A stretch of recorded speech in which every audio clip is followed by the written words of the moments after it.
খোলাফায়ে রাশিদার সোনালী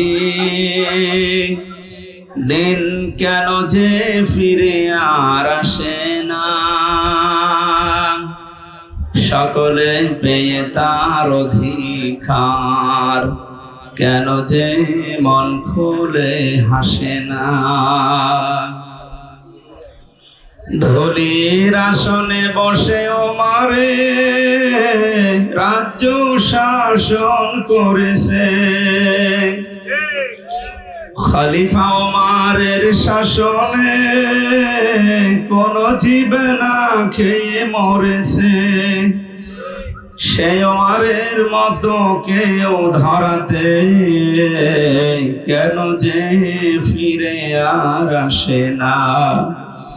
খোলাফায়ে রাশিদার সোনালী দিন কেন যে ফিরে আর আসে না,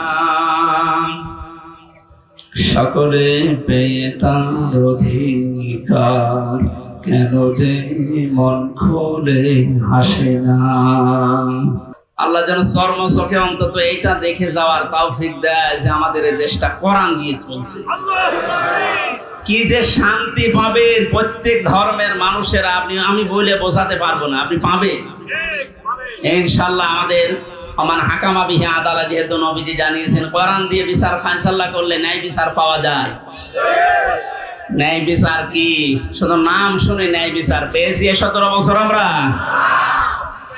আমার এই ঠনকো মূল্য চুরি মামলা দিয়েছিল, আমার মামলা খুব কঠিন না, মূল্য চুরি করলে যা হয় ওই রকম একটা। সেই মামলা আমার 30-32 বার হাইকোর্টে ওঠে, সিএম কোর্ট, জজ কোর্ট, হাইকোর্ট, তিনবার হিসাব করে দেখেন 30 থেকে 33 বার উঠেছে, না হবে না। আর এদিকে প্রতিদিন আপনি টিভির সামনে বসে বলি ছড়ান যে আমরা ন্যায় বিচার কায়েম করছি। এই ন্যায় বিচারের একটা নমুনা যা করেছেন বিচার ব্যবস্থায়, যাদেরকে বসিয়েছেন প্রত্যেকটা অবিচার করেছে। আর আমার 164 যে ম্যাজিস্ট্রেট নিয়েছিল ওই শয়তানকে আমি জেলখানে যাওয়ার 3 মাস পরে দেখি ও ভেতরে ঘুরে বেড়াচ্ছে। এখানে কেন? ও আমার বেকার এই সমস্ত বিষয়গুলো লিখে মানে একেবারে জালিয়াতি করে সই করি। বলছে হুজুর আপনি মাত্র কিছুক্ষণ পরে বেরিয়ে চলে যাবেন, কারণ আমি 164 বুঝতাম ওইসব লাইনের লোক আমরা। এই সিটারি বাঁটমারি এই 2 নাম্বারই করে বসে খালি সই করে দেন, নিচে আপনার ছোট ছোট মেয়েরা কাজ দিছে আমি জানি, আপনি চলে যাবেন। ওর উপর বিশ্বাস করে আমি সই করি, নিচে আসলাম, দেখা সাক্ষাৎ করে আমার জেলে পাঠিয়ে দিলে। আনন্দে আছে যে কয়েকদিন মাত্র বের হয়ে যাবে। ও আল্লাহ শুনছো এটা 164 আমি যা বলতে চাইনি ওই শয়তান সব লিখে খালি আমার সইটা বসিয়ে দিয়েছে। পরে জেলখানায় দেখি কাশেমপুরে, বললাম কি আপনি এখানে, আপনি কাজটা ঠিক করলেন, জেনে শুনে আমার জীবনটা এভাবে নষ্ট করলেন? বলছে আমার উপর থেকে যা বলেছে আল্লাহর ওলিরা আমি তাই করছি, আমার কিছু করার নেই। তা আপনি এখানে কি? বলছে আমার বউ মামলা দিয়েছে। তোর বউ? আমিও মামলা দেবো তোর নাম। এই জন্য আল্লাহ ছাড় দিয়েছিল কিন্তু ছেড়ে দেয়নি। ইন্না বাদশা রাব্বিকা লাশাদীদ, আল্লাহর ধরা বড় শক্ত ধরা, যেটা আমরা আইন মন্ত্রী আরে দরবেশ বাবারে দেখি বুঝলাম কি দাপট গো। আমি মাঝে মাঝে আইন মন্ত্রী আদালতে দেখতাম, আরে দরবেশ বাবা দেখতাম বসে আছে, আমারে যখন নিয়ে যেত ওই উপরে দেখা যেত তো বসে আছে দরবেশ যে এই কাম করতে পারে আমার তো কোনোদিন বিশ্বাস হয়নি। হ্যাঁ, দাড়ি কেটে নম হয়ে গেছে। শয়তান পর্যন্ত ওর এখন ঘৃণা করছে যে আমি তো এত খারাপ না। ধিক্কার জানা আপনাদের এই দাড়ি রাখা, এই সুন্নতকে নিয়ে হেয়ালিপনা করা, এই আর কি ঠাট্টা বিদ্রুপ করা। আপনি সুন্নত পর্যন্ত কেটে বাদ দিয়ে দিলেন, কিয়ামতে আল্লাহর নবীও আপনাকে বাদ দিয়ে চলে যাবে। আল্লাহ তুমি আবার বলছে মানুষগুলো যদি, আমি আবার বলছি ভুল আর অন্যায় করা এটা কিন্তু এক না। ভুল মানুষ করতে পারে, কিন্তু জেনে শুনে অন্যায় করে ভুল বলে চালিয়ে দেবেন, যেটা এখন চালানো হচ্ছে। অন্যায় যারা করেছেন, অন্যায় করলে মাস্ট বি তাকে শাস্তি পাওয়াই লাগে। আমরা কিছু না করে যদি শাস্তি পেতে পারি 3 বছর, আপনি করে তো আপনার 99 বছর শাস্তি হওয়া দরকার। প্রথম জেলে যাওয়ার পরে যার সাথে দেখা, একেবারে গেট দিয়ে ঢুকে আল্লাহ সে বলি সেই কি শাহজাহান জল্লাদ, এরা সাথে প্রথমে হাত মিলিয়েছে। আমার বলছে হুজুর আপনারে আমি চিনি। চেনেন মানে? ওই যে টেলিভিশন আছে ভেতরে, মেমোরি কার্ডে ওয়াজ ভরে নিয়ে আসলে শুধু আপনার আর আজহারি সাইদি সাহেব এদের ওয়াজ দেয়, আপনার আমি চিনি। আপনার নাম কি? শাহজাহান জল্লাদ ভুইয়া। ভুইয়া কেন? আমার বংশের নাম। অথচ ওর 167 বছর না কত বছর যে এখনো ভুইয়া ছাড়েনি। এরকম বহু শয়তান আছে, ও মরে যাবে তাও ওই ভুইয়া ছাড়েনি। আবু জেহেলের গলার ভেতরে যেদিন তরবারি চালাচ্ছিল, বলছে কি আমি আব্দুল্লাহ ইবনে মাসউদ। কি করবি? গলা আলাদা কর, একটু বড় করে কাট। বড় করে কাট মানে? বলে হ্যাঁ একটু বড় করে কাট। মানুষ যেন আমার মাথা দেখে বোঝে যে এটা নেতার মাথা।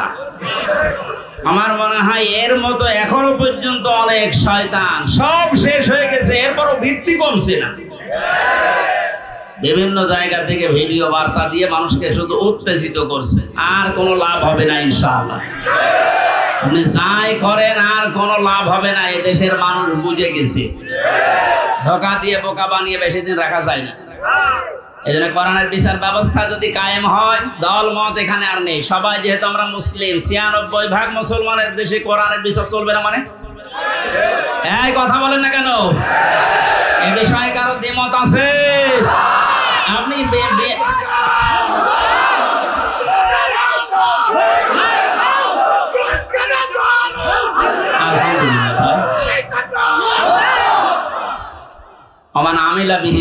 যারা কোরআন দিয়ে আমল করবে, কিয়ামতে আল্লাহ নিজে তাদেরকে পুরস্কার দান করবে। আল্লাহ রাব্বুল আলামিন কোরআনের আমল করার মাধ্যমে পুরস্কার যেন আমাদেরকে দান করে। দুঃখজনক হলো সত্য, 500 আমল আছে কোরআনের। কয়টা? এই দেশে এখন একটাও নেই। সামনে আস্তে আস্তে আমরা 500টা আমলই চালু করব কোরআন দিয়ে ইনশাআল্লাহ। আমান দাআ ইলাইহি হাদা। নবীজি বলেন তুমি যদি হেদায়েতের উপরে থাকতে চাও, বড় সোপা গায়ে দিলে, পাগড়ি মাথায় দিলে, আর রুহুল আমিন ভাইয়ের মতো এরকম মোটা হলে হেদায়েতের উপরে থাকা যাবে? হেদায়েতের উপরে থাকতে হলে কোরআন দিয়ে ডাকা লাগবে। আমান দাআ, এখানে প্রাণ আছে, দাআ ইলাইহি হাদা। কেউ যদি হেদায়েতের উপরে থাকতে চায়, সে যেন মানুষকে কি দিয়ে ডাক দেয়? তাহলে আজকে থেকে আমার দাওয়াতি কাজের মেইন টার্গেট হবে কি বলেন তো? নবীজিকে পর্যন্ত আল্লাহ আদেশ দিয়েছেন, ইয়া আইয়ুহার রাসূল বাল্লিগ মা উনজিলা ইলাইকা মির রাব্বিক। হে রাসূল, আপনি তাবলীগ করেন, প্রচার করেন, দাওয়াতি কাজ করবেন কি দিয়ে? সুতরাং আমরা দলমত চিনি না, বুঝি না, এসব কিছু যেন এই কেন্দ্রিক হয়। ফাকাদ হুদিয়া ইলা সিরাতিম মুস্তাকিম।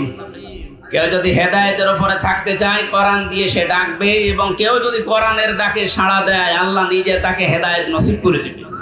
সুতরাং আজকে আমরা কোরআনে কারিম দিয়ে আপনাদেরকে ডাক দেব, আপনারা কোরআনের ডাকে সাড়া দেবেন। আমরা প্রত্যেকেই হেদায়েতের উপরে চলতে চাই, সিরাতে মুস্তাকিম আমরা পেতে চাই। আমিন। দরুদ আর সালাম পড়ছি মুহাম্মদ রাসূলুল্লাহ সাল্লাল্লাহু আলাইহি ওয়াসাল্লামের প্রতি। সূরা নাসর পড়েছি, মাদানী যুগের সূরা। কোরআন শরীফে 3 আয়াত বিশিষ্ট 3টা সূরা আছে, আসর, নসর আর কাউসার। কয়টা বলেন তো? নসর মানে সাহায্য, নসর মানে কি? আর নাসর মানে ঈগল। নুন সাদ র, নাসর মানে সাহায্য, নুন সিন র, নাসর মানে ঈগল পাখি। এজন্য এখানে যারা তেলাওয়াত করেন এই সূরাটা নামাজে একটু মুখ গোল করে পড়বেন। আল্লাহ পাক বলেন, ইযা জা নাসরুল্লাহি ওয়াল ফাত। যখন আল্লাহর সাহায্য আসবে তখন আপনি বিজয় দেখতে পাবেন। যদি আপনি ইযা জা নাসরুল্লাহি ওয়াল ফাত বলেন সিন দিয়ে, যখন ঈগল পাখি আসবে তখন বিজয় পাবেন। পুরা মানে উল্টিয়ে যাচ্ছে। এজন্য একটু খেয়াল করে শব্দগুলো উচ্চারণ করবেন। যেহেতু এটা মাদ্রাসা আপনারা বানিয়েছেন, এলাকার মানুষেরা, আপনাদের একটা সুন্দর অন্তত ব্যবস্থা আছে। এই মসজিদ মাদ্রাসা দিয়ে শুধু ছাত্র ছাত্রী না, এখানে বয়স্ক শিক্ষা চালু করে যারা পড়তে পারেন না তাদেরকেও নিয়ে আসেন, 2-3টা একটা ব্যাচ করে দিন। আমার গ্রামের বাড়ি কুষ্টিয়ার হালসা। আমি একবার যেয়ে দেখি মানুষ নামাজে একেবারেই নেই। গ্রামে তো যেতামও কম। মহসিন সাহেবকে বললাম, মানুষজন বলতো মানুষ নামাজ পড়ে না, এটা এদের দোষ নাই, দোষ আমার। কারণ নামাজ যে কি এটা এরা জানে না, আর নামাজের ভেতরে যে আসলে কি পাওয়া যায় এটা তো এরা বোঝে না। দেখেন আমি ওই ব্যবস্থাটা করে দেই, তখন আর এই 2 জন 5 জন না, কমপক্ষে এই মসজিদে যে 500 মানুষ ধরে 400 মানুষ চলে আসে। 2 জন ওস্তাদ রেখেছিলাম, নিজের টাকা যা আসতো সব দিয়ে বললাম যে আপনারা পড়ে। মাগরিবের পর থেকে বাবার বয়সী লোক যারা কাজ কাম নেই, সারাদিন মাঠে ঘাটে কাটে, বললাম পড়ে, কিচ্ছু দেওয়া লাগবে না, সব খরচ আমার, আপনার শুধু কোরআনটা শেখে। ওলা 2-3 মাস যাবার পরে দেখি মসজিদের চেহারা পাল্টিয়ে গেছে। কিন্তু মাঝখান থেকে যে আমার জীবনে একটা কালো মেঘ নেমে আসলো, ওই গেলাম ধরে নিয়ে গেল। 3 বছর এই যে বন্ধ হয়ে আছে, এখনো চালু করতে পারি নাই, আবার সামনে করবো ইনশাআল্লাহ। আমি দেখেছিলাম মাত্র 2-2.5 মাসের ব্যবধানে কত মানুষ এই যে নামাজে, তখন তাদেরকে পিটিয়েও আপনি দূর করতে পারবেন না। সুতরাং এখানে মাদ্রাসা মসজিদ বানিয়েছেন বয়স্কদের জন্য, মাগরিব থেকে এশা থেকে আরো রাত 9টা-10টা পর্যন্ত কোরআন কেন্দ্রিক আসেন সবাই, দলমত নির্বিশেষে। তখন আপনাকে কোরআনে কারিম নিজেই হেদায়েত দিয়ে পথ দেখিয়ে দেবে। এই জন্য তেলাওয়াত শুদ্ধ করা দরকার। এখানে বহু মানুষকে আমি দেখি, একটু বলেন তো ভাই, 7টা আয়াত পড়ে সূরা ফাতিহার 7টায় ভুল পড়ে, অথচ 10 বছর নামাজ পড়ছে না। এটা তেলাওয়াত শুদ্ধ করা দরকার। আল্লাহ পাক জানিয়েছেন, ইদা জাআ নাসরুল্লাহি ওয়াল ফাত, যখন আসবে আল্লাহর সাহায্য তখন আপনি বিজয় দেখতে পাবেন। এতদিন পর্যন্ত আমরা আল্লাহর সাহায্য কি এটা পাইনি, এজন্য বিজয়ও পাইনি। বদরের ময়দানে বিশ্বনবী মাত্র 80 জন মানুষ নিয়ে গিয়েছিলেন, না 313 জন, আর ওদের ছিল 1000 এর উপরে। আল্লাহর পক্ষ থেকে আল্লাহ সাহায্য পাঠিয়েছিলেন, এই জন্য মহান আল্লাহ ওই সময় তাদেরকে বিজয় কি দেখিয়েছিলেন। আবু জেহেলের মতো এত বড় লিডারকে আল্লাহ ওই দিন দুনিয়া থেকে লাঞ্ছিত অবস্থায় বিদায় দিয়েছেন। যোগে যোগে শুধু বদরের ময়দান না, কিয়ামত পর্যন্ত এরকম বদরের ময়দান কায়েম হতে থাকবে। বড় বড় কাফের যারা, বড় বড় মুশরিক যারা, আল্লাহ দ্রোহী যারা, তাদেরকে আল্লাহ বিদায় করবেন যদি আল্লাহর সাহায্য এসে থাকে। আমাদের দেশেও কম ছিল না, বহু মানুষকে আমরা দেখেছিলাম অহংকারে পা মাটিতে পড়তো না। আল্লাহ রাব্বুল আলামিন এই মানুষগুলোকে বিদায় করে দিয়ে তার সাহায্য পাঠিয়ে এটা বিজয় আমাদেরকে যে দেখালেন, বিজয় পাওয়ার পরে যে দৃশ্যটা, এটা এখন আবাহমান জারি আছে, যেটা আমি আমার চোখে দেখতে পাচ্ছি আয়াত অনুযায়ী। দেখেন তো মেলে কিনা। ওয়ারাআইতান নাসা ইয়াদখুলুনা ফি দীনিল্লাহি আফওয়াজা। আপনি যখন বিজয় পাবেন সাহায্য পাওয়ার পরে, তখন দেখবেন দলে দলে পালে পালে মানুষ ইসলামে প্রবেশ করছে। বাংলাদেশের এই 64 জেলার দিকে তাকালে, শুধু ইন্টারনেটের দিকে একটু চোখ বোলান, দেখেনি আয়াতটা এখন কার্যকর হওয়া অলরেডি শুরু হয়ে গেছে। ইসলামপন্থী মানুষ, বিশেষ করে যারা একামতে দ্বীনের দায়িত্ব পালন করে, যারা মন থেকে কাজ করে, তাদের যে অ্যাক্টিভিটিস গুলো, তাদের যে কাজকর্মগুলো, তাদের যে ইখলাস আমরা দেখতে পাচ্ছি। দাওয়াতও দেওয়া লাগছে না, তাদের ইখলাস দেখে, শুধু কাজ দেখে এখন মানুষ ইসলামে প্রবেশ করে অলরেডি ফেলছে। আমার তো মনে হচ্ছে এই আয়াতটা আল্লাহ আমাদেরকে অলরেডি দেখাবে। সূরা কাসাস থেকে একটা আয়াত কালকে আমি পড়ছিলাম, অনুরিদু আন্না মুন্না আলাল্লাযীনা ইসতুযইফু ফিল আরদি ওয়া নাজআলাহুম আইম্মাতাও ওয়া নাজআলাহুমুল ওয়ারিসিন। ওই কিচ্ছা কাহিনী না, একেবারে বাস্তব যেটা ঘটবে বা ঘটতেছে ওইটা আপনি কোরআন থেকে শোনেন।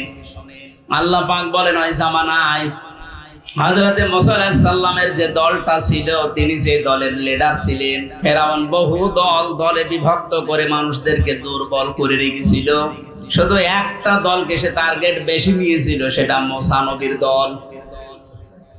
আমার আল্লাহ নিজের পক্ষ থেকে জানালেন, আমি আল্লাহ কিন্তু ইচ্ছা আলাদা করেছিলাম। আমার আল্লাহর ইচ্ছা ছিল এইটা যে দুনিয়ার ময়দানে আমি মুসা নবীকে এই জামানায় এই জাতির নেতৃত্বে বসাবো এবং জমিনের ওয়ারিস উত্তরাধিকারী তাদেরকে বানিয়ে দেব, আমি তাই করেছিলাম।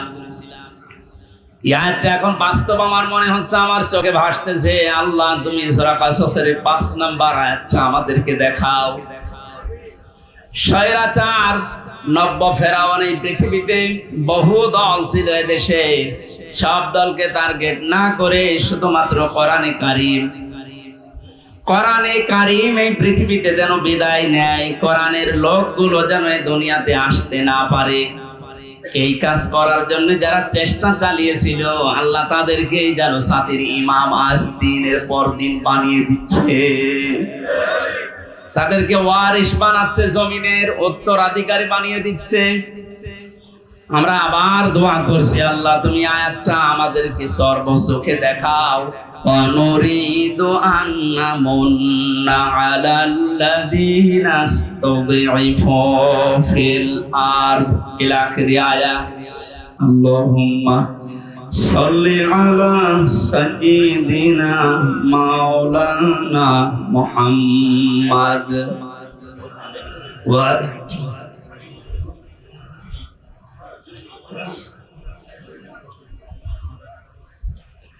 আলহামদুলিল্লাহ।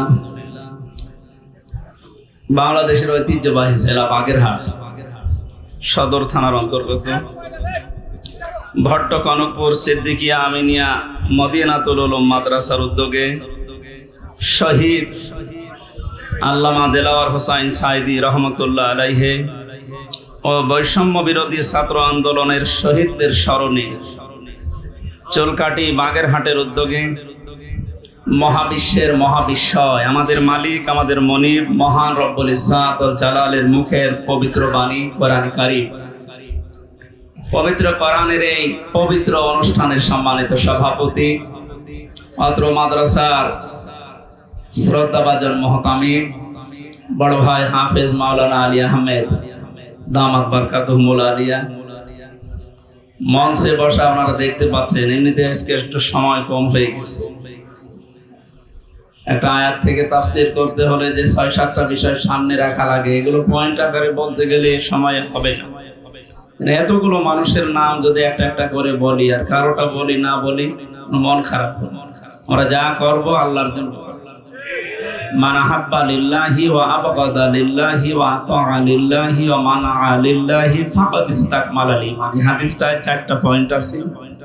কাউকে ভালোবাসলে আল্লাহর জন্য ভালোবাসবেন। আজকে দুপুরবেলা খাবার সময় ভাই আমাকে ওইটা বলছে, আমি ভালোবাসি আল্লাহর জন্য, লোক দেখানোর জন্য না। কাউকে যদি আমি সত্যি ঘৃণা করি, এটা আমি আল্লাহর জন্য ঘৃণা করি। শহীদ আল্লামা দেলাওয়ার হোসেন সাইদিকে আমি জীবনে 2বার মাত্র দেখলাম, জেলখানায় একবার আর বাইরে চুয়াডাঙ্গায় একবার। এছাড়া সরাসরি দেখা হয়েছিল বিশ্ববিদ্যালয়ে থাকাকালীন, ওই যে উনি যখন এমপি ছিলেন, একবার। খুব কম সময় ওনার সাথে, কিন্তু ওনাকে ভালোবাসি আমি না দেখে আল্লাহর জন্য। ইন্নাল্লাযীনা আমানু ওয়া আমিলুস সালিহাত সায়াজআলু লাহুমুর রাহমানু ওয়াদ্দা। আল্লাহ বলেন, অবশ্যই যারা ঈমান আনে আর ঈমানের দাবি অনুযায়ী যারা আমল করে, সৃষ্টি জগতের ভেতরে তার প্রতি একটা মহব্বত আমি আল্লাহ তৈরি করি।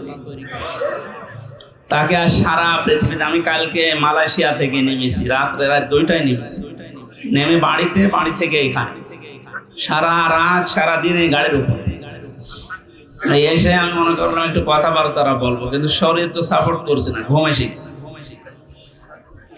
সারা রাত এমনিতে বিমানের ভেতরে কবির বিন সামাদ ভাই ছিল পাশে, উনি তো একটু মজার মানুষ, তো ঘুমাতে দেয়। এরপরে আসার সময় ওই যে মাওলানা হোসাইন আহমেদ, এরপরে কয়েকজন ছিল। অনেকদিন পরে যেহেতু ড্রাইভার সাহেবের সাথে দেখা নেই, এই কথা বলতে বলতে ঘুমাতে পারি।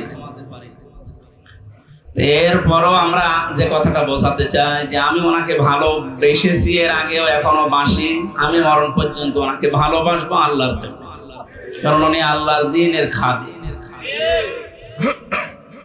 2 নম্বরে, আমি কাউকে যদি ঘৃণা করি, দেখতে না পারি, সহ্য আমার না হয়, এটা আমার আল্লাহর জন্য হয় না, আমার ব্যক্তিগত কারণ না। হ্যাঁ, আমি রিমান্ডে 10 দিন ছিলাম, আপনারা জানেন। 3টা বছর আমি যাই না, ঘরের নাম শোনেন, ওই রকম জায়গায় ছিলাম।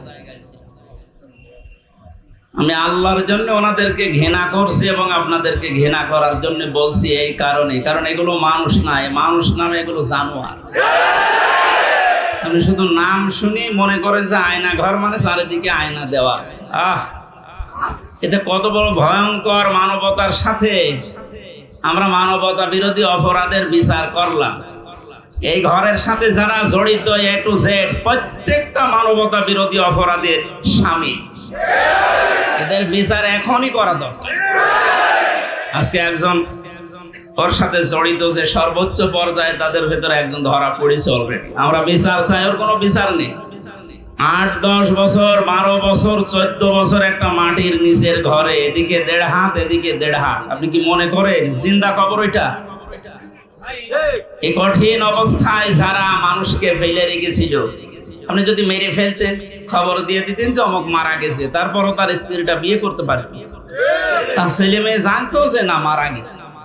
আপনি ব্যারিস্টার আমান আজমি কি বলে ব্রিগেডিয়ার জেনারেল ব্যারিস্টার আরমান, ওনার স্ত্রীর কাছে আপনি কি জবাব দেবেন বলেন তো?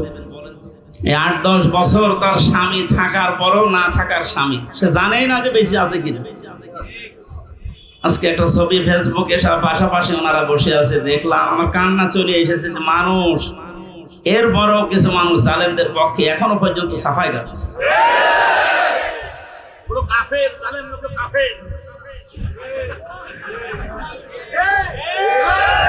ঠিক আছে ভাইয়া, এ দেখেন আমার হাতে কোরআন শরীফ, সত্য কথা বলছি। আল্লাহর কসম, আমি যে কষ্ট পেয়েছি 3 বছর, আমার কষ্টের কথা আমি আল্লাহর জন্য মাফ করে দিয়েছি, কিন্তু ওনারা যা করেছে ওটা মাফ পাওয়ার মতো না। ওনারা তো আমার শুধু শত্রু না, ওনারা মানবতার শত্রু, আল্লাহর শত্রু। রিমান্ডে আমার সাথে যে ব্যবহার করেছিল, আল্লাহর ভুল ধরতো মাঝে মাঝে। এই যে অফিসার গুলো ছিল কাউন্টার টেররিজমের, এই মেন দায়িত্বে যে লোকটা ছিল আসাদুজ্জামান, মনিরও তো আগে ছিল, আমার সময় আসাদুজ্জামান, এরপরে এসপি আতিকুর রহমান, শেখ ইমরান, এই বাগেরহাটে বাড়ি। এই মানুষগুলোর আচরণ আমি মানুষের পাইনি। রিমান্ডে আপনি আমার মামলার কথা জিজ্ঞাসা করেন, যে বিষয়ে আমাকে মামলা দেওয়া হয়েছে ওইগুলো বলেন যে আমি কিছু পারি কিনা, দেখেন না আল্লাহর ভুল ধরে যে আল্লাহর এই কাজটা করা ঠিক হয়েছে। ওরে আমি ভালোবাসবো না ঘৃণা করবো? কার জন্যে? কারণ কি, এর আয়াতে হাদিসের পরে যে শব্দগুলো আছে দেখেন, যে ব্যক্তি কাউকে কিছু দান করে সেজন্য আল্লাহর জন্য দান করে। এখানে 7 বার আমি আসার চেষ্টা করেছি, লক্ষ লক্ষ টাকা খরচ হয়ে গেছে, কিন্তু আমার উঠতে দেবে। এই জন্য এখানে যদি আপনি কিছু এই খরচটা তোলার জন্য দিয়ে যান, ওই যে ড্রাম গুলো দেওয়া আছে, জোর করে না, আল্লাহর জন্য দিয়ে যাবেন। কাউকে যদি কিছু না দেন যে আমি দেব না, তাও যেন আল্লাহর জন্য হয়। এই 4টা কথা যদিও সহজ, কত কঠিন মানা, এখন সে বাস্তবতা চলে এসেছে। এই কঠিন অবস্থায় এই 4টা বিষয় আমরা যারা মেনে চলতে পারি, নবীজি বলেন ফাকাদ ইস্তাকমালাল ঈমান, সে তার ঈমানকে পরিপূর্ণ করে নিয়েছে। এই হাদিসটা আমাদের জীবনে আমল করার তৌফিক আল্লাহ যেন দান করেন, আমিন। মঞ্চে বসা আমার মাজলিসের এই বাগেরহাট জেলার শ্রদ্ধাভাজন সভাপতি, শ্রদ্ধাভাজন জেলা আমির সাহেব, এরপরে যে ভাই সে এই লন্ডন থেকে এসেছে, এই যে আমার আগে কথা বলছিলেন যে ভাই যতগুলো মানুষ এখানে এসেছে, আমার শ্রদ্ধাভাজন মামা শ্বশুর এসেছে আজকে আমার সাথে আমি বাগেরহাট দেখার জন্য। মাওলানা আলমগীর হোসাইন সহ নাম না জানা প্রত্যেকটি আলেমদের হায়াতে তয়্যিবা সিহাতে কুল্লিয়া কামনা করছি। ওয়ারফা'না লাকা যিকরাক, আল্লাহ এদের মর্যাদা সম্মান আরো বাড়িয়ে দেন। সামনে বসা মুসলমান ভাইরা, পর্দার আড়ালে সম্মানিত মা এবং বোনেরা, প্রশাসনের ভাইরা, প্রাণপ্রিয় বাগেরহাটবাসী, আল্লাহর দরবারে শুকরিয়া জানাচ্ছি, যিনি আমাদেরকে বিজয়ের স্বাদ কি এটাই জীবনে দেখার তৌফিক দিলেন। পরাধীন থাকলে যে কি হয় আমি নিজে টের পেয়েছি, আপনারাও দেখেছি। আর সবচেয়ে বেশি পেয়েছিলাম ওই 10 দিন মাটির নিচে, ওরা সব চারিদিকে 8-10 জন বসা, আমি একা, এমনি আমার শরীর চলে না। এরপরে আবার এরকম ভয়ঙ্কর ঘর, এরকম ভয়ঙ্কর অবস্থা, এক এক দিক থেকে এক রকম উল্টা পাল্টা প্রশ্ন করে। বলেন তো কত একটা অসহায় অবস্থায় ছিলাম। আমার মনে হচ্ছিল পৃথিবী বলতে আর কিছু নেই। 11টা ঘন্টা আমার এই হাতের ভেতরে যে হ্যান্ডকাপ দিয়ে, ওটা ছাতা লাগালে এমনি কেটে যায়। চোখ কালা কাপড় দিয়ে বেঁধে মাটির নিচে ওই ঘরে চারিদিকে শুধু পানির আওয়াজ শোনা যায়। এই উপরে 11 ঘন্টা আমার জোহর আসর মাগরিব এশার নামাজ পড়তে দেয়। আমি এশারায় পড়ছি, অজু আছে কি না আছে, অজু করবো কোথায়? বলেন এই কঠিন অবস্থা বাংলাদেশের মতো জায়গায়। আর আমার চাইতে ভয়ঙ্কর ছিল তো ব্যারিস্টার আরমান, ব্রিগেডিয়ার ভাই আমান আজমি ভাই, এদের অবস্থা আরো কঠিন। আমি মাঝে মাঝে 7 মাস 8 মাস 9 মাসের কথা শুনতাম উপর থেকে, যাদের 7 তলায় 9 তলায় গম রেখেছিল। এই গম শব্দটা যদিও ছোট, এটা কত ভয়ঙ্কর জিনিস। আমি তো 7-8 মাস আমি জেলে আছি জানতাম, বাইরের মানুষও জানতো, আমার পরিবার। আর ওদের এই 8-9 বছর জানেই না যে বেঁচে আছে।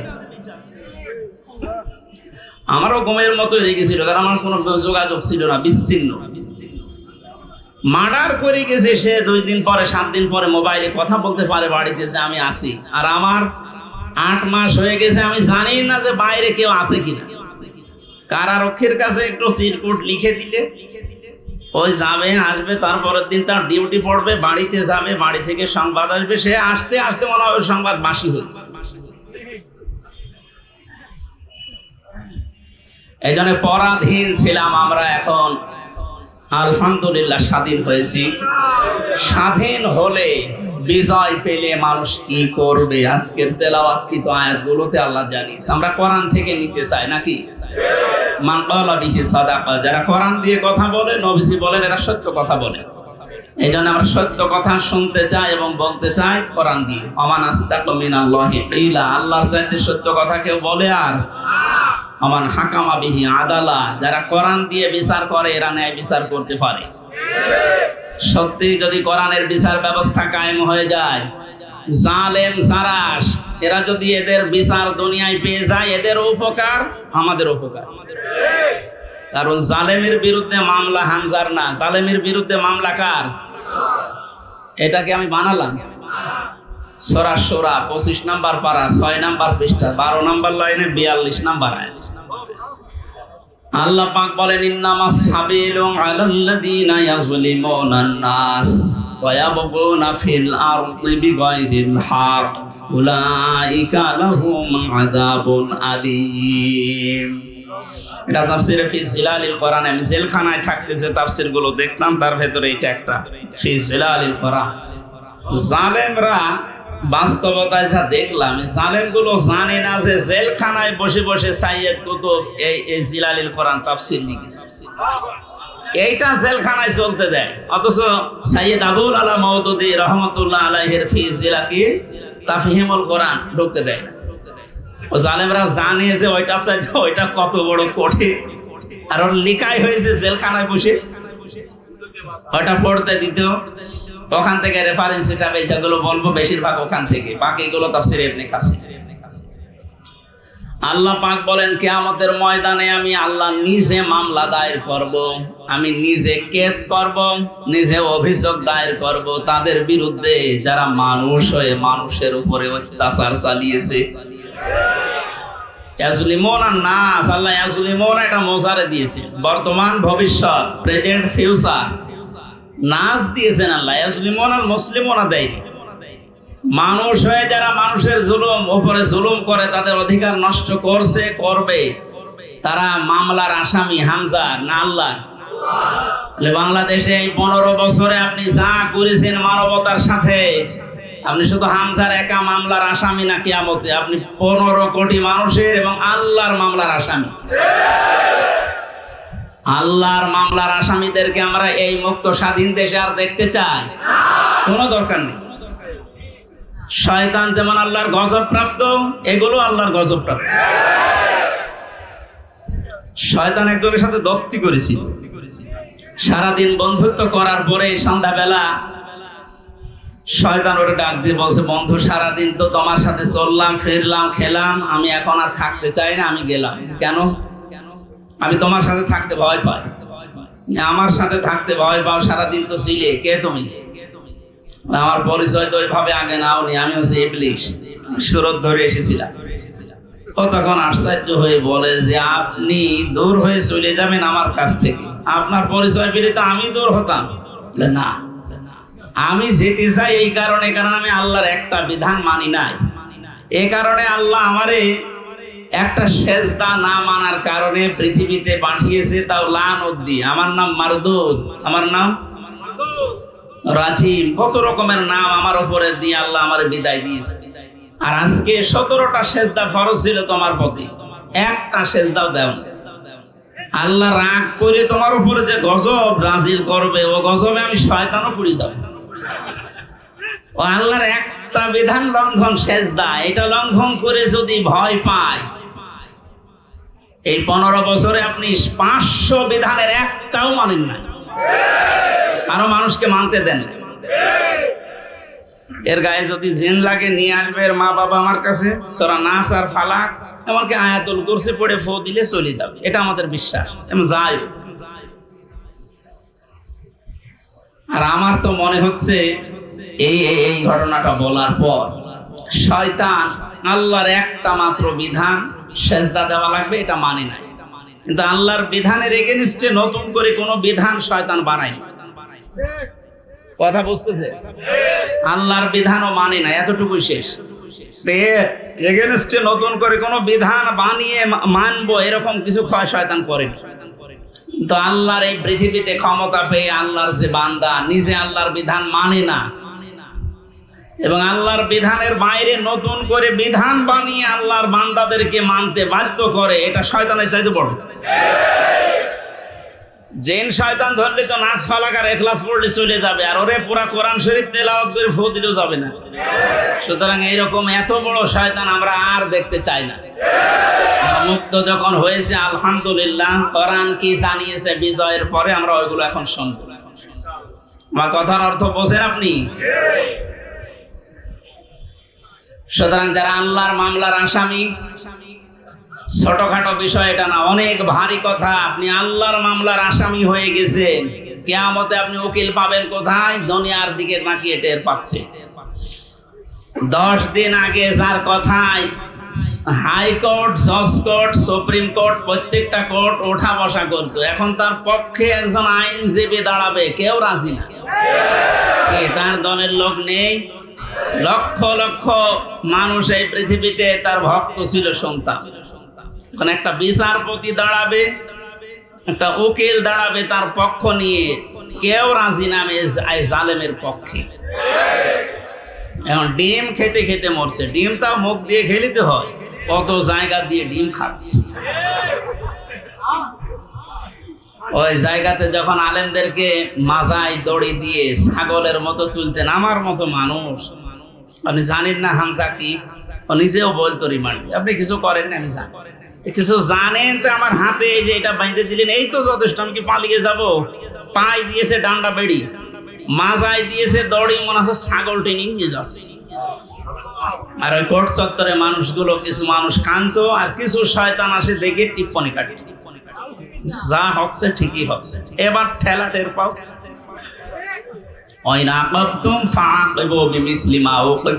যতটুকু আপনার উপরে করা হয়েছে অতটুকু আপনি করেন, ওর চাইতে বেশি না। অতটুকু করলেও আপনি এই 15 বছর দুনিয়ায় বেঁচেও থাকতে পারবেন না। যা করেছেন যদি অতটুকু আল্লাহর ভাষায় আমরা করতে চাই, সত্যি আপনি পারবেন না। এদেশের বহু মেধাবী সন্তানেরা এই কোটার বিরুদ্ধে এমনি আন্দোলন করে না। বিশেষ করে এই 17 বছরের বাস্তবতা আমার জীবনে আমি যতটুকু দেখেছি, আপনি তাকান তো, অনার্স মাস্টার্স করার পরে বিশ্ববিদ্যালয়ে ফার্স্ট ক্লাস ফার্স্ট হওয়ার পরেও নেবে না, দলীয় পরিচয় পেছনে বিএনপি করে, শিবির করে, এই ট্যাগ দিয়ে। আরে ওইগুলো না দেখে আমার মেধা আছে কিনা ওইটা দেখ। কত বড় জুলুমের শিকার বানিয়ে রেখেছিলেন এই ছাত্র জনতাকে বলেন। আল্লাহ এমনি এমনি নাড়া দেয়। কোরআনের পাখি সেই 15-16 বছর আগে একবার বলেছিল যে একটু 12 কোটি জনতা নাড়া দেবে গাছের গোড়া ধরে, দিল্লি গিয়ে পড়বা মামুর বাড়ি। ঠিক তাই, খাপের খাপ মমতাজের বাপ মিলিয়ে গেছে। আরে আমরা তো কিছু করি না, খালি হাতে, তাহলে একটু নাড়া দিয়েছি, তাও সবাই না, খালি ছাত্ররা। আর একেবারে জায়গা মতো যে পুলিশ। শ্বশুর বাড়ি আমাদের তো মামার বাড়ি।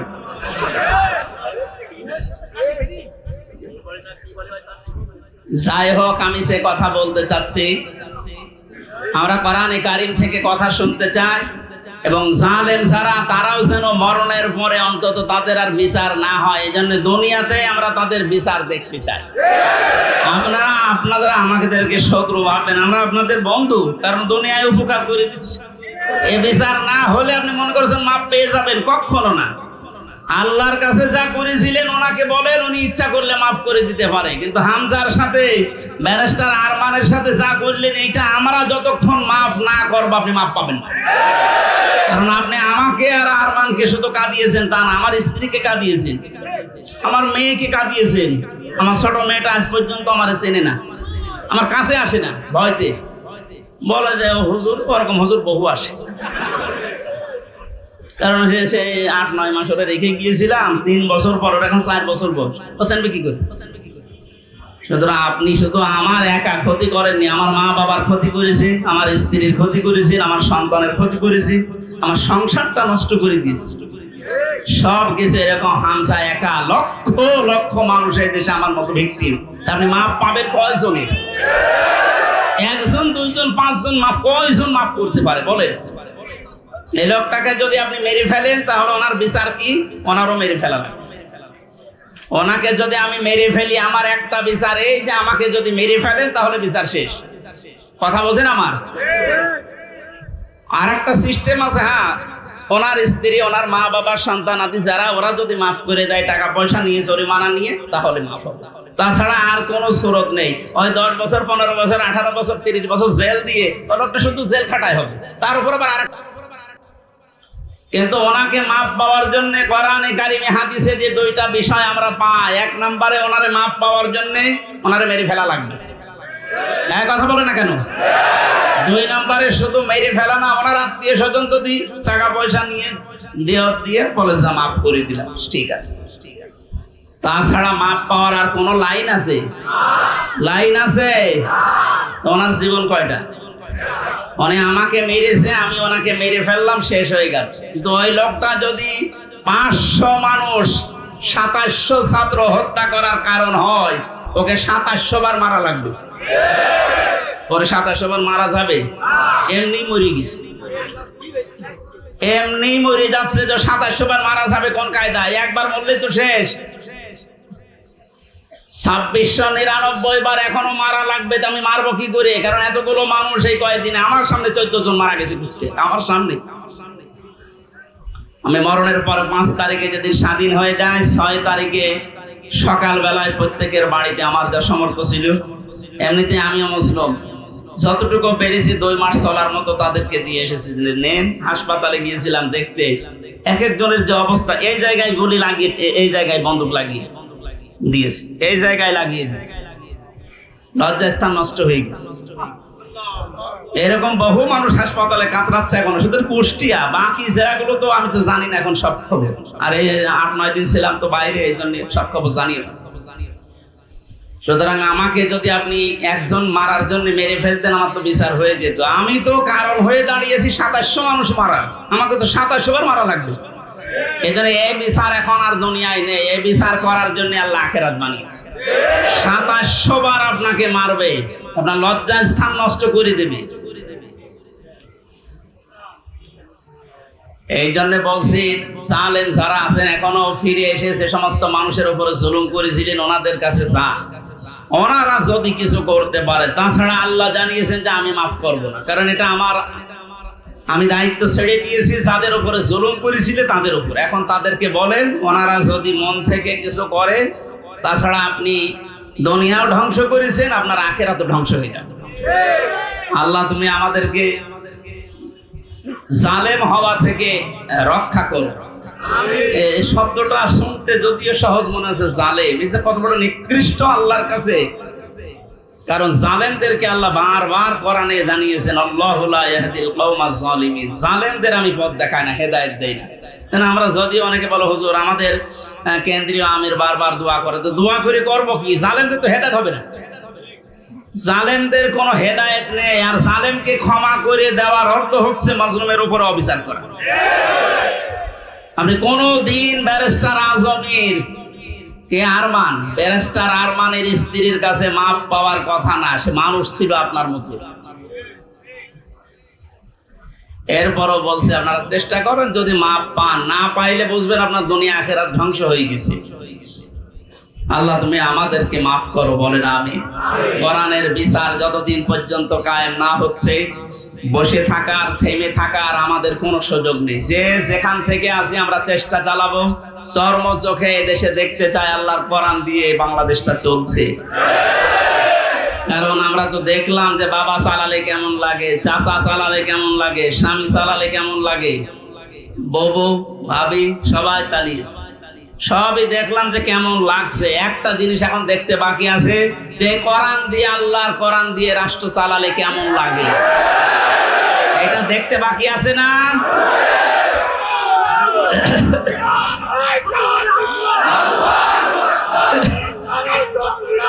আলহামদুলিল্লাহ ভাই।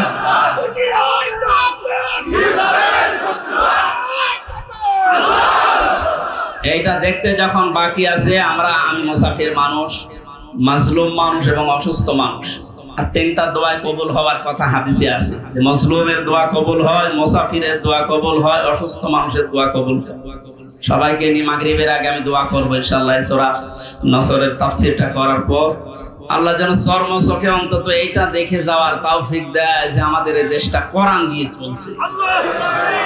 কি যে শান্তি পাবে প্রত্যেক ধর্মের মানুষেরা, আমি বলে বোঝাতে পারবো না, আপনি পাবেন ইনশাআল্লাহ। আমাদের আমার হাকামা বিহি আদালত, যেহেতু নবীজি জানিয়েছেন কোরআন দিয়ে বিচার ফায়সালা করলে ন্যায় বিচার পাওয়া যায়। ন্যায় বিচার কি শুধু নাম শুনে ন্যায় বিচার পেয়েছি 17 বছর আমরা। আমার এই ঠনকো মূল্য চুরি মামলা দিয়েছিল, আমার মামলা খুব কঠিন না, মূল্য চুরি করলে যা হয় ওই রকম একটা। সেই মামলা আমার 30-32 বার হাইকোর্টে ওঠে, সিএম কোর্ট, জজ কোর্ট, হাইকোর্ট, তিনবার হিসাব করে দেখেন 30 থেকে 33 বার উঠেছে, না হবে না। আর এদিকে প্রতিদিন আপনি টিভির সামনে বসে বলি ছড়ান যে আমরা ন্যায় বিচার কায়েম করছি। এই ন্যায় বিচারের একটা নমুনা যা করেছেন বিচার ব্যবস্থায়, যাদেরকে বসিয়েছেন প্রত্যেকটা অবিচার করেছে। আর আমার 164 যে ম্যাজিস্ট্রেট নিয়েছিল, ওই শয়তানকে আমি জেলখানে যাওয়ার 3 মাস পরে দেখি ও ভেতরে ঘুরে বেড়াচ্ছে। এখানে কেন? ও আমার বেকার এই সমস্ত বিষয়গুলো লিখে, মানে একেবারে জালিয়াতি করে সই করি। বলছে হুজুর আপনি মাত্র কিছুক্ষণ পরে বেরিয়ে চলে যাবেন, কারণ আমি 164 বুঝতাম। ওইসব লাইনের লোক আমরা, এই সিটারি বাঁটমারি, এই 2 নাম্বারই করে বসে খালি সই করে দেন, নিচে আপনার ছোট ছোট মেয়েরা কাজ দিছে আমি জানি, আপনি চলে যাবেন। ওর উপর বিশ্বাস করে আমি সই করি, নিচে আসলাম, দেখা সাক্ষাৎ করে আমার জেলে পাঠিয়ে দিলে, আনন্দে আছে যে কয়েকদিন মাত্র বের হয়ে যাবে। ও আল্লাহ শুনছো, এটা 164 আমি যা বলতে চাইনি, ওই শয়তান সব লিখে খালি আমার সইটা বসিয়ে দিয়েছে। পরে জেলখানায় দেখি কাশেমপুরে, বললাম কি আপনি এখানে, আপনি কাজটা ঠিক করলেন, জেনে শুনে আমার জীবনটা এভাবে নষ্ট করলেন? বলছে আমার উপর থেকে যা বলেছে আল্লাহর ওলিরা আমি তাই করছি, আমার কিছু করার নেই। তা আপনি এখানে কি? বলছে আমার বউ মামলা দিয়েছে। তোর বউ? আমিও মামলা দেবো তোর নাম। এই জন্য আল্লাহ ছাড় দিয়েছিল, কিন্তু ছেড়ে দেয়নি। ইন্না বাদশা রাব্বিকা লাশাদীদ, আল্লাহর ধরা বড় শক্ত ধরা, যেটা আমরা আইন মন্ত্রী আরে দরবেশ বাবারে দেখি বুঝলাম কি দাপট গো। আমি মাঝে মাঝে আইন মন্ত্রী আদালতে দেখতাম, আরে দরবেশ বাবা দেখতাম বসে আছে, আমারে যখন নিয়ে যেত ওই উপরে দেখা যেত তো বসে আছে দরবেশ যে এই কাম করতে পারে, আমার তো কোনোদিন বিশ্বাস হয়নি। হ্যাঁ, দাড়ি কেটে নম হয়ে গেছে। শয়তান পর্যন্ত এখন ঘৃণা করছে যে আমি তো এত খারাপ না।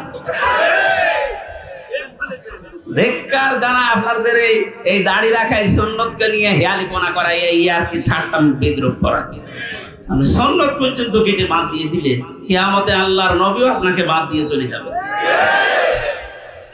আল্লাহ তুমি আবার বলছে মানুষগুলো যদি, আমি আবার বলছি ভুল আর অন্যায় করা এটা কিন্তু এক না। ভুল মানুষ করতে পারে, কিন্তু জেনে শুনে অন্যায় করে ভুল বলে চালিয়ে দেবেন, যেটা এখন চালানো হচ্ছে। অন্যায় যারা করেছেন, অন্যায় করলে মাস্ট বি তাকে শাস্তি পাওয়াই লাগে।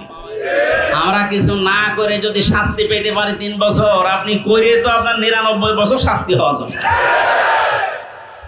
প্রথম জেলে যাওয়ার পরে যার সাথে দেখা, একেবারে গেট দিয়ে ঢুকে আল্লাহ সে বলি সেই কি শাহজাহান জল্লাদ, এরা সাথে প্রথমে হাত মিলিয়েছে। আমার বলছো হুজুর আপনারে আমি চিনি। চেনেন মানে?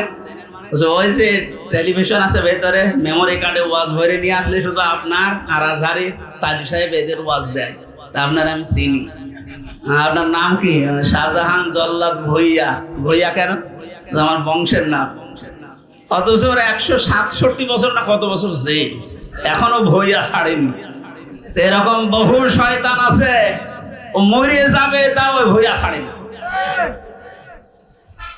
আবু জেহেলের গলার ভেতরে যেদিন তরবারি চালাচ্ছিল, বলছে কি আমি আব্দুল্লাহ ইবনে মাসউদ। কি করবি? গলা আলাদা কর, একটু বড় করে কাট। বড় করে কাট মানে? বলে হ্যাঁ একটু বড় করে কাট, মানুষ যেন আমার মাথা দেখে বোঝে যে এটা নেতার মাথা। আমার মনে হয় এর মতো এখনো পর্যন্ত অনেক শয়তান, সব শেষ হয়ে গেছে, এরপরও ভিত্তি কমছে না। বিভিন্ন জায়গা থেকে ভিডিও বার্তা দিয়ে মানুষকে শুধু উত্তেজিত করছে, আর কোনো লাভ হবে না ইনশাআল্লাহ। আপনি যাই করেন আর কোনো লাভ হবে না, এদেশের মানুষ বুঝে গেছে। ধোঁকা দিয়ে বোকা বানিয়ে বেশি দিন রাখা যায় না। এই জন্য কোরআনের বিচার ব্যবস্থা যদি কায়েম হয়, দল মত এখানে আর নেই। সবাই যেহেতু আমরা মুসলিম, 96% মুসলমানের দেশে কোরআনের বিচার চলবে না মানে? এই কথা বলেন না কেন? এই বিষয়ে কারো দ্বিমত আছে? আপনি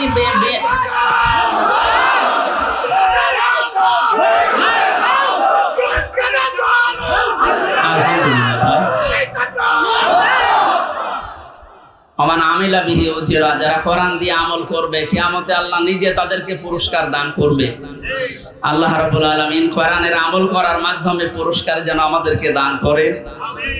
দুঃখজনক হলো সত্য, 500 আমল আছে কোরআনের। কয়টা? এই দেশে এখন একটাও নেই। সামনে আস্তে আস্তে আমরা 500টা আমলই চালু করব কোরআন দিয়ে ইনশাআল্লাহ। আমান দাআ ইলাইহি হাদা। নবীজি বলেন, তুমি যদি হেদায়েতের উপরে থাকতে চাও, বড় সোপা গায়ে দিলে, পাগড়ি মাথায় দিলে, আর রুহুল আমিন ভাইয়ের মতো এরকম মোটা হলে হেদায়েতের উপরে থাকা যাবে? হেদায়েতের উপরে থাকতে হলে কোরআন দিয়ে ডাকা লাগবে। আমান দাআ, এখানে প্রাণ আছে, দাআ ইলাইহি হাদা। কেউ যদি হেদায়েতের উপরে থাকতে চায়, সে যেন মানুষকে কি দিয়ে ডাক দেয়? তাহলে আজকে থেকে আমার দাওয়াতি কাজের মেন টার্গেট হবে কি বলেন তো? নবীজিকে পর্যন্ত আল্লাহ আদেশ দিয়েছেন, ইয়া আইয়ুহার রাসূল বাল্লিগ মা উনজিলা ইলাইকা মির রাব্বিক। হে রাসূল, আপনি তাবলীগ করেন, প্রচার করেন, দাওয়াতি কাজ করবেন কি দিয়ে? সুতরাং আমরা দলমত চিনি না, বুঝি না, এসব কিছু যেন এই কেন্দ্রিক হয়। ফাকাদ হুদিয়া ইলা সিরাতিম মুস্তাকিম। কেউ যদি হেদায়েতের উপরে থাকতে চায়, কোরআন দিয়ে সে ডাকবে, এবং কেউ যদি কোরআনের ডাকে সাড়া দেয়, আল্লাহ নিজে তাকে হেদায়েত নসিব করে দেবে। সুতরাং আজকে আমরা কোরআনে কারিম দিয়ে আপনাদেরকে ডাক দেব, আপনারা কোরআনের ডাকে সাড়া দেবেন। আমরা প্রত্যেকেই হেদায়েতের উপরে চলতে চাই, সিরাতে মুস্তাকিম আমরা পেতে চাই। আমিন। দরুদ আর সালাম পড়ছি মুহাম্মদুর রাসূলুল্লাহ সাল্লাল্লাহু আলাইহি ওয়াসাল্লামের প্রতি। সূরা নাসর পড়েছি, মাদানী যুগের সূরা। কোরআন শরীফে 3 আয়াত বিশিষ্ট 3টা সূরা আছে, আসর, নসর আর কাউসার। কয়টা বলেন তো? নসর মানে সাহায্য, নসর মানে কি? আর নাসর মানে ইগল। নুন সাদ র, নাসর মানে সাহায্য, নুন সিন র, নাসর মানে ঈগল পাখি। এজন্য এখানে যারা তেলাওয়াত করেন এই সূরাটা নামাজে একটু মুখ গোল করে পড়বেন। আল্লাহ পাক বলেন, ইযা জা নাসরুল্লাহি ওয়াল ফাত। যখন আল্লাহর সাহায্য আসবে তখন আপনি বিজয় দেখতে পাবেন। যদি আপনি ইযা জা নাসরুল্লাহি ওয়াল ফাত বলেন সিন দিয়ে, যখন ঈগল পাখি আসবে তখন বিজয় পাবেন। পুরা মানে উল্টে যাচ্ছে। এজন্য একটু খেয়াল করে শব্দগুলো উচ্চারণ করবেন। যেহেতু এটা মাদ্রাসা আপনারা বানিয়েছেন, এলাকার মানুষেরা, আপনাদের একটা সুন্দর অন্তত ব্যবস্থা আছে। এই মসজিদ মাদ্রাসা দিয়ে শুধু ছাত্র ছাত্রী না, এখানে বয়স্ক শিক্ষা চালু করে যারা পড়তে পারেন না তাদেরকেও নিয়ে আসেন, 2-3টা একটা ব্যাচ করে দিন। আমার গ্রামের বাড়ি কুষ্টিয়ার হালসা। আমি একবার যে দেখি মানুষ নামাজে একেবারেই নেই, গ্রামে তো যেতামও কম। মহসিন সাহেবকে বললাম, মানুষজন বলতো মানুষ নামাজ পড়ে না।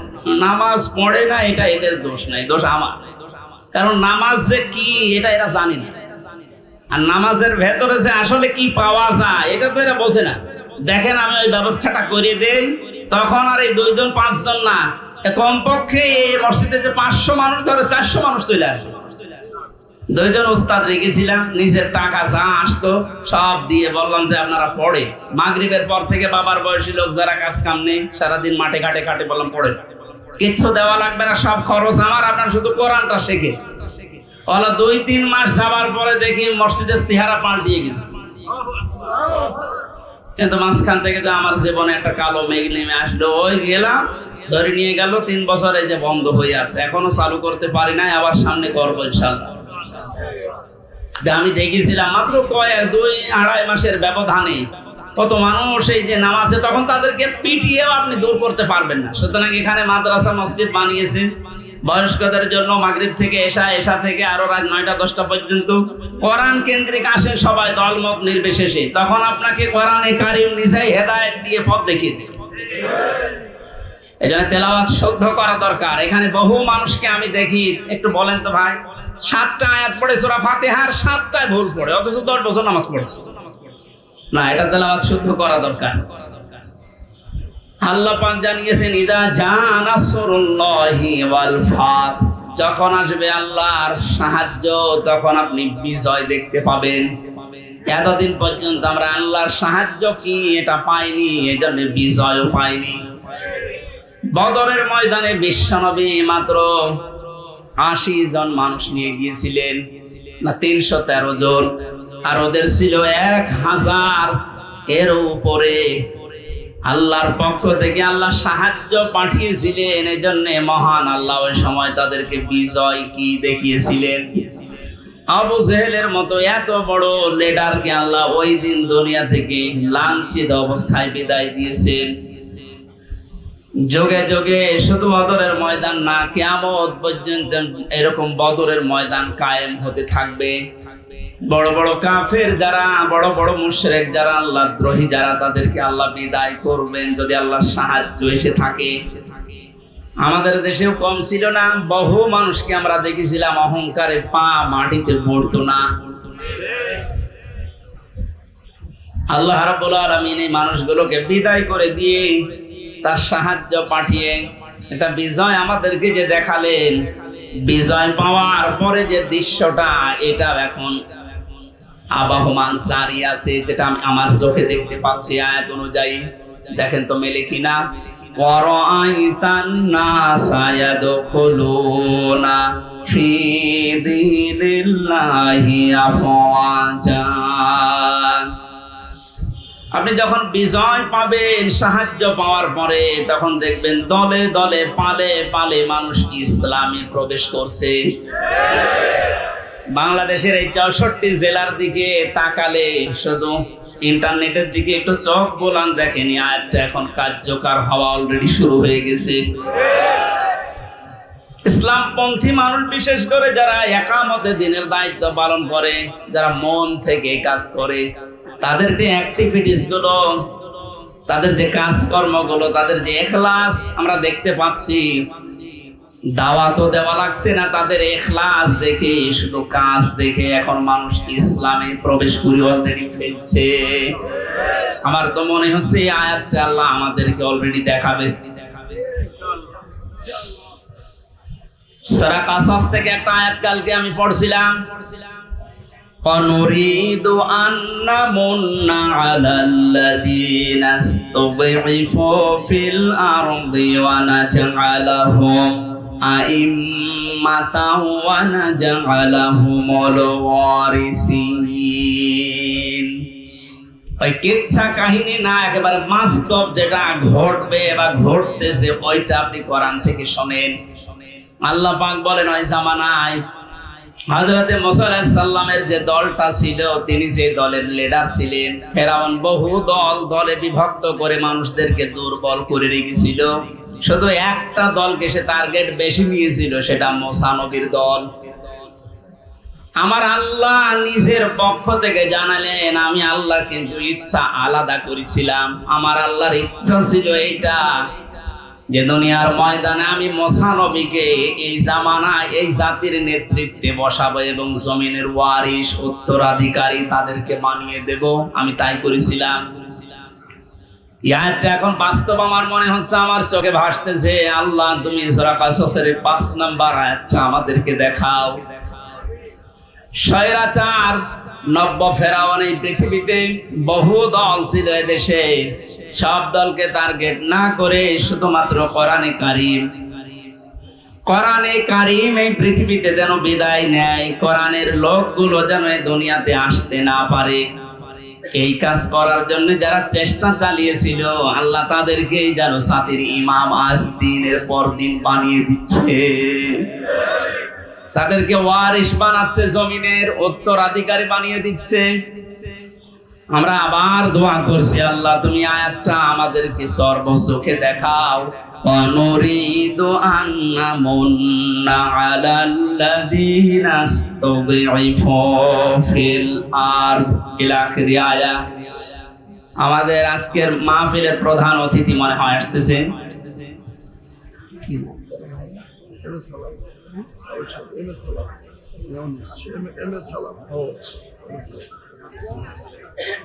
আজকের মাহফিলের প্রধান অতিথি সাবেক সংসদ সদস্য, প্রার্থী ছিল সাবেক, জনাব মোহাম্মদ আব্দুস সালাম, এম এ সালাম বা আব্দুস সালাম ভাই আসতেছেন। আমরা কোরআনের পক্ষ থেকে তাকে স্বাগতম জানাচ্ছি। লিল্লাহি তাকবীর, লিল্লাহি তাকবীর। আব্দুস সালাম ভাইয়ের আগমন কোরআনে কারিমের মাহফিলের পক্ষ থেকে। আপনাদের এলাকার সন্তান, আমি তো পরিচিত না ভাইয়ের সাথে। তাফসীরুল কোরআন মাহফিলে উনি শত ব্যস্ততার ভেতরেও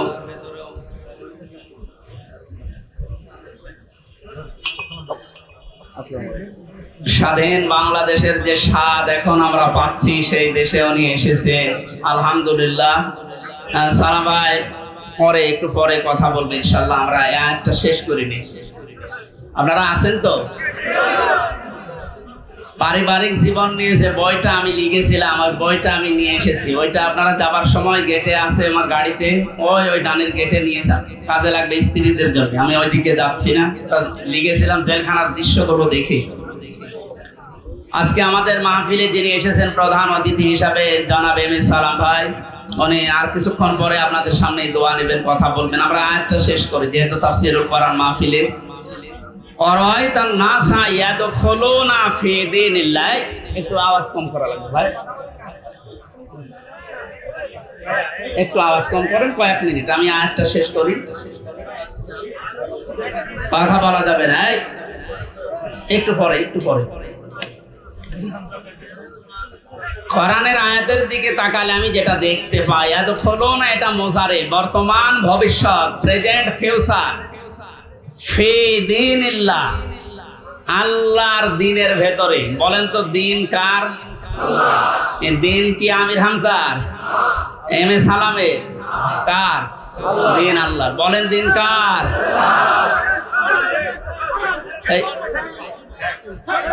এই একটু শুনুন, পরেনি আপনারা এক কথা বারবার বললে সমস্যা, কথা বন্ধ করে। দ্বীনের মালিক এই পৃথিবীতে কেউ না, এমনকি বিশ্বনবী মুহাম্মদ রাসূলুল্লাহ দ্বীনের মালিক ছিলেন না, তিনি দ্বীনের খাদেম ছিলেন। কি ছিলেন বলেন তো? আমরাও দ্বীনের কি? খাদেম।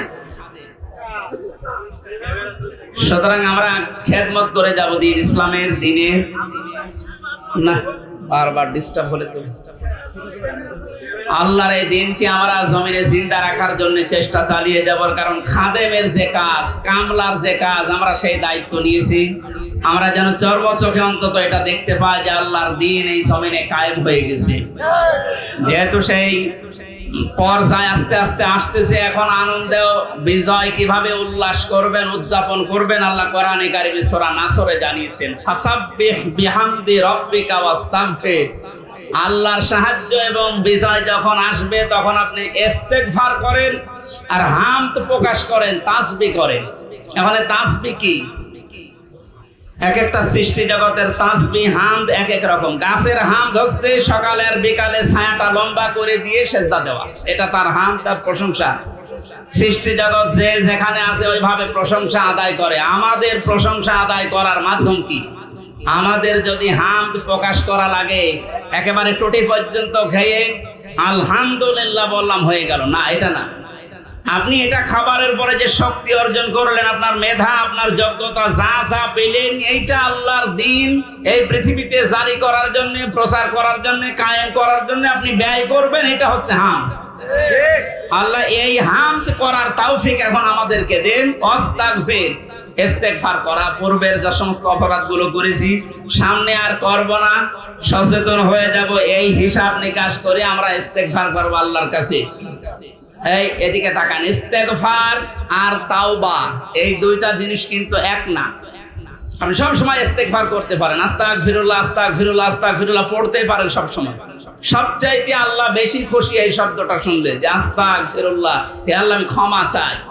আর তাওবা জিনিসটা আলাদা। এই দুইটা শব্দের অক্ষরগুলো এক না। তাওবা লিখতে হলে, ইস্তেগফার লিখতে হলে শব্দগুলো এক না, আবার ভাব অর্থ এক না, এবং বাস্তবে আবিধানিক অর্থ, পারিভাষিক অর্থ এক না। ইস্তেগফার সব সময় আপনি করেন, তাওবা করলে কি হয়? পেছনের অপরাধ শুধু মাফ হয়ে যায় না, ওই জায়গাটা আল্লাহ নেকি দিয়ে ভরাট করে দেয়। আল্লাহ এখানে জানিয়েছেন ওয়াস্তাগফির, হে নবী আপনার উম্মতদেরকে বলেন যারা, তারা যেন বিজয় পেলে লাফালাফি না করে, আনন্দ উল্লাস করতে গিয়ে আল্লাহর বিধানের বাইরে চলে না গিয়ে তারা যেন ইস্তেগফার করে। তাওবা, ইস্তেগফার এগুলোর ভেতরে নিমজ্জিত থাকে। ইন্নাহু কানা তাওয়াবা, অবশ্যই তিনি তওবা কবুলকারী। ইস্তেগফার করলে তাকে মাফকারী। আল্লাহ এই আয়াতগুলো চর্মচোখে আমাদেরকে দেখার তৌফিক দিন, আমিন। আমাদের প্রধান অতিথি, আমি তো পরিচিত না ভাইয়ের সাথে, আজকে দেখলাম মনে হয় বাগেরহাট মাটি ও মানুষের সন্তান, আপনাদের সামনে দোয়া নেওয়ার জন্য তাফসীরুল কোরআন মাহফিল আজকে এসেছে মাদ্রাসা ময়দানে। ভাইয়ের জন্য, ভাইয়ের মুখ থেকে কয়েকটা কথা শোনার পরে আমরা মোনাজাতের মাধ্যমে, যেহেতু মাগরিবের নামাজও কাছাকাছি আর আমার যেতেও হবে অনেক দূর, সেই কুষ্টিয়ায় আল্লাহুম্মা আমিন। রব্বানা আতিনা ফিদ দুনিয়া হাসানা ওয়া ফিল আখিরাতি হাসানা ওয়া কিনা আযাবান নার ওয়া আদখিলনাল জান্নাতা মাআল আবরার ইয়া আজিজ ইয়া গফফার ইয়া রাব্বাল আলামিন। রব্বুল আলামিন, বড় আশা নিয়ে আমরা মজলুমেরা হাত তুলেছি, তুমি মজলুমদের দোয়া কবুল করে জালেমকে লাঞ্ছিত জিল্লতির সাথে বিদায় দিয়ে দিয়েছো। এই জালেমকে আর কোনোদিন এই পৃথিবীর ময়দানে তুমি প্রতিষ্ঠা দিও না। যারা জুলুমের শিকার হয়েছি এত বছর ধরে, আল্লাহ তুমি মাজলুমদেরকে আবার রক্ষা করো। যে মানুষগুলোর জন্য স্বাধীনভাবে কথা বলার পরিবেশ পেলাম, আল্লাহ ওই মানুষগুলোকে কবরের শহীদ হিসাবে মর্যাদা দাও। রব্বানা আতিনা ফিদ দুনিয়া হাসানা ওয়া ফিল আখিরাতি হাসানা ওয়া কিনা আযাবান নার। আল্লাহ তাআলা কোরআনের মাহফিল বাস্তবায়নের জন্য যারা শ্রম দিয়েছে, কোরআন মানুষ শুনবে, বুঝবে, কোরআনের পথে আসবে, এই নিয়ত যাদের ছিল, এই মানুষগুলোকে কবুল করো। এই মাদ্রাসার শ্রদ্ধাভাজন যিনি দায়িত্বে আছেন মাওলানা আলী আহমেদ সহ প্রত্যেককে কোরআনে কারিমের খাদেম হিসাবে কবুল করো। আমাদের মাহফিলের প্রধান অতিথি বড় ভাই জনাব এম এ সালাম, তোমার নামের সাথে মিল রেখে নাম রেখেছে, তোমার নামের খাতিরে তারে মাফ করে দাও। তার জীবনের ভালো ভালো কাজগুলো কবুল করো। অন্যায় কাজ যদি মানুষ হিসাবে করে থাকে, আল্লাহ মাফ করে দাও। রব্বুল আলামিন, বহু মানুষ দোয়া চেয়েছে, বহু মানুষ দোয়া চেয়েছে আজকের এই মাহফিলে, বিশেষ করে কিছুক্ষণ আগে দোয়া চেয়েছে সাবেক প্রধানমন্ত্রী বেগম খালেদা জিয়ার জন্য। আল্লাহ তার জীবনটা তুমি সার্থক বানিয়ে দাও। এই বৃদ্ধ মানুষকে তার সারা জীবনের ভালো কাজগুলো মঞ্জুর করো, অন্যায়গুলো ক্ষমা করে দাও। রব্বুল আলামিন, জালেমদেরকে তুমি নিজে বলেছো আমি দেখবো, আমি দায়িত্ব নিলাম, আমরা ছেড়ে দিলাম, জালেমদের যা করার তুমি করো। এই মাদ্রাসার যত প্রয়োজন আছে তুমি মিটিয়ে দাও। দিন দিন নবীর এই মাদ্রাসাকে তুমি দ্বীনের সর্বোচ্চ মারকাজে পরিণত করো। আমরা অনেকে অসুস্থ আছি, আমার বাম পাশে এসে লন্ডন থেকে এসেছে, আল্লাহ তোমার এই গোলামকে হায়াতে তাইয়্যিবা সিহাতে কুল্লিয়া দান করো। মরহুম মাওলানা দিলাওয়ার হোসেন সাইদের জন্য দোয়া চেয়েছি, আল্লাহ তার রূহের মাগফিরাত কামনা করছি, মাফ করে দাও। 3টা বছর কিছু না করে আয়না ঘরের ভেতরে বন্দী ছিলাম, জেলখানার অন্ধ প্রকোষ্ঠে কাটিয়েছি 3 বছর। আল্লাহ, যে মানুষগুলো আমার উপরে জুলুম করেছিল আমি আসলে মাফ করে দিচ্ছি, কিন্তু আমার স্ত্রী, আমার সন্তানাদি, আমার মা বাবা, এরকম বহু মানুষকে যারা কাঁদিয়েছে, রাতের পর রাত, দিনের পর দিন কষ্ট দিয়েছে, তারা মাফ করবে কি করে? সুতরাং এই জালেমদেরকে আল্লাহ তোমার হাতে দিলাম, তুমি দায়িত্ব নাও, কি করবা? বাংলাদেশকে শান্তি, স্বস্তি, নিরাপত্তার সাথে চলতে পারে সে ব্যবস্থা করো। যে দাসগুলো এখন দায়িত্বে আছে সততার সাথে পালন করার তৌফিক দাও। বারাকাল্লাহু লানা ওয়া লাকুম ফিল কোরআনিল আযীম। কোরআনের মাহফিলে মোনাজাত কবুল হয় আশা করে করছি। এলাকায় যত মানুষ কবরে আছে এদেরকে মাফ করে দাও। আলহামদুলিল্লাহি রাব্বিল আলামিন। যখনই মরণ আসবে যেন পড়তে পারি লা ইলাহা ইল্লাল্লাহু মুহাম্মাদুর রাসূলুল্লাহ। সালাম।